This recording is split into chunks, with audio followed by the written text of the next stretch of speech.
Hi friends, welcome to VR pets and kennel. చాలా మందికి doubt ఉంటుంది, పప్పీ తీసుకున్న తర్వాత ఫుడ్ ఎట్లా పెట్టాలి అనే డౌట్ ఉంటుంది. ఇప్పుడు నేను మీకు చూపిస్తాను ఫుడ్ ఎట్లా పెట్టాలి అనేది. డిఫరెంట్ పప్పీస్కి డిఫరెంట్ ఫుడ్స్ ఉంటాయి. ఇప్పుడు అట్లాగే మనం చూసుకున్నట్టయితే ఈ ఫుడ్ వచ్చేసి royal Canaan maxi starter.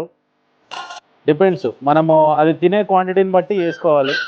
Hot water పట్టుకోవాలి, బాగా నీళ్ళు మరగబెట్టి ఆ వాటరు దీంట్లో పోసేయాలి. పోసేసిన తర్వాత ఏమవుతుందంటే ఫుడ్ కంప్లీట్గా సోక్ అవుతుంది. ఇప్పుడు చూడండి ఒకసారి, దీంట్లో ఉన్న ఈ పిల్లెట్స్ అన్నీ కంప్లీట్గా మునిగిపోవాలి. ఇట్లా దీన్ని ఒక హాఫ్ అన్ అవర్ వదిలేసామనంటే ఈ కిబుల్స్ అన్నీ మెత్తగా అవుతాయి. నెక్స్ట్ టైం అట్లాగే మీకు సెరిలాక్ కూడా ఎట్లా పెట్టాలో చూపిస్తాను. డాగ్స్కి వచ్చేసి స్టార్టర్ ఫుడ్ కానీ స్టార్టింగ్ పప్పీస్కి 40 days నుంచి 60 days వరకు, whether it may be Cerelac or dog food, ఏదైనా రెండే ఉంటాయి. ఆ రెండు మీకు ఎట్లా పెట్టాలో ఒక వీడియోలో చూపిస్తాను. వాటర్ పోసిన తర్వాత ఫుడ్ ఎట్లా అంటే ఇట్లా మెత్తగా నానిపోతుంది. చూడండి ఇందాక ఎట్లా గట్టిగా ఉందో, ఇప్పుడు చూడండి ఎట్లా మెత్తగా ఉందో. సో దీన్ని ఏం చేయాలంటే ఈ వాటరు ఇంకొక బౌల్లో తీసేసుకోండి. తర్వాత ఈ ఫుడ్ని కంప్లీట్గా స్మాష్ చేయాలి. చూడండి ఒకసారి, ఇందాక ఎట్లా ఉంది ఇప్పుడు ఎట్లా ఉంది.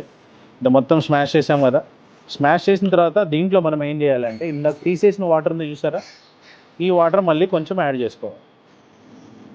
ఈ టైప్లో ఉండాలి అవుట్పుట్. మన డాగ్ పెట్టేది ఏదైనా సరే, డాగ్ ఫుడ్ ఏదైనా సరే, అది ఏదైనా కానీ, రూల్స్ కానీ, పెడిగ్రీ కానీ, రాయల్ కెనిన్ కానీ, ఏ ఫుడ్ అయినా సరే, పప్పీ హస్కీ పప్పీకి పెడతాం ఈ ఫుడ్ మనం. ఇప్పుడు ఫుడ్ ఈజీగా వెళ్ళిపోతుంది, దాన్ని